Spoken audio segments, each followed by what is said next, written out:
Thomas and the Stinky Cheese. The island of Sodor is beautiful all year round.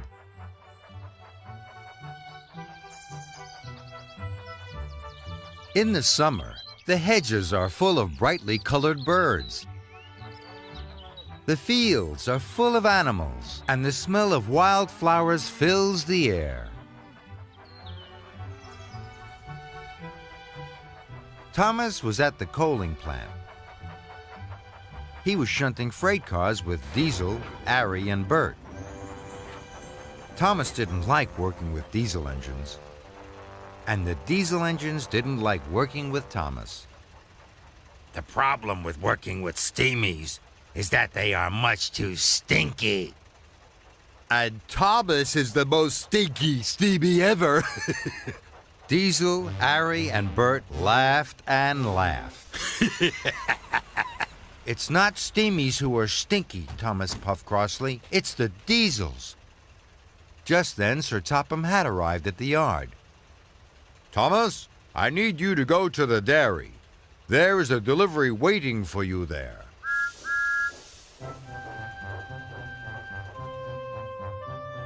Thomas was happy to be away from the diesels. He was pleased to be going to the dairy. Maybe I will be taking cream to the chocolate factory, he tooted. But when Thomas arrived at the dairy, his freight cars were full of stinky cheese. Yuck, huffed Thomas. That's the stinkiest cheese I have ever smelt. You must take it to the docks before the ship leaves, said the dairy foreman.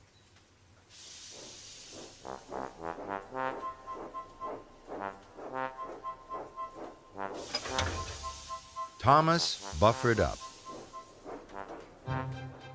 Then he puffed to the docks with the stinky cheese. Bust my buffers, said Thomas. Everyone will smell this cheese for miles. Thomas saw Diesel waiting at a junction. Oh no, moaned Thomas. If Diesel smells how stinky I am, he'll tell everyone that I really am the stinkiest engine on Sodor. And I don't want everyone to think I'm stinky, he puffed. Thomas backed quickly along the track. Thomas, stop, the signalman called. If you go that way, you'll be late. But Thomas had already gone. Thomas raced through the countryside. No one will smell how stinky I am now, he chuffed. But then Thomas saw Ari waiting in a siding. Oh no, it's Ari, moaned Thomas. I can't let him smell how stinky I am.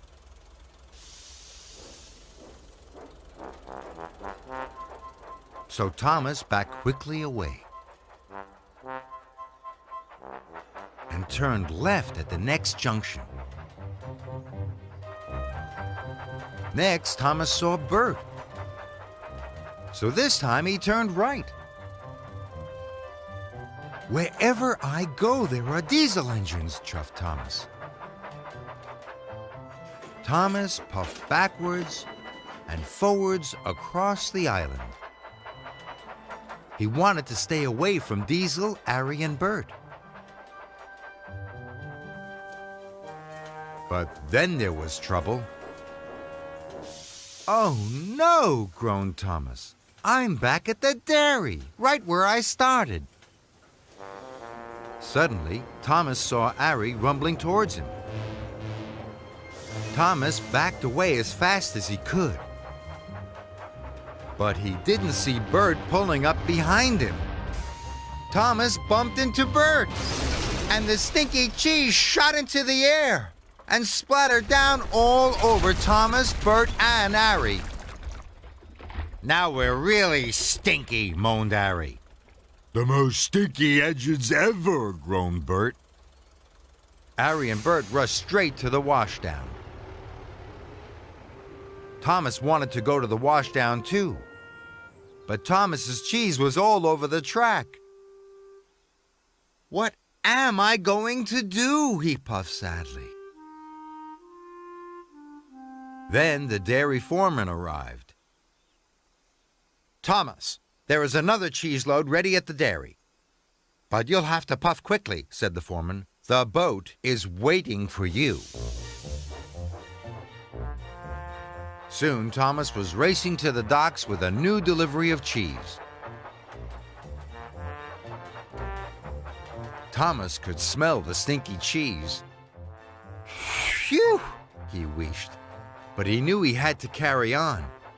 "Must get to the docks, must get to the docks," he chuffed.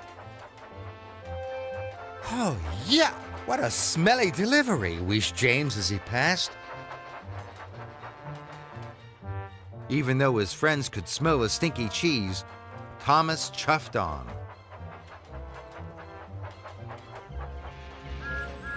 When he arrived at the docks, Diesel was there being unloaded. P.U. You really are the stinkiest steam engine on Sodor, Thomas, he oiled. "Thomas has brought the stinky cheese," cheered the dock workers. "Well done, Thomas," said Sir Topham Hatt. "Sodor cheese is famous for being really stinky. And this is the most stinky Sodor cheese I have ever smelled. You are a really useful engine." "Thank you, sir," puffed Thomas. "Now go to the washdown," added Sir Topham Hatt. Just then, Harry and Bert arrived at the docks. They were shiny, clean, and fresh from the washdown. "Diesel, Harry, and Bert," boomed Sir Topham Hatt. "Now you can shunt the stinky cheese." "Oh, no," groaned Harry, Diesel, and Bert. "Wee-hew," puffed Thomas. "What a stink!"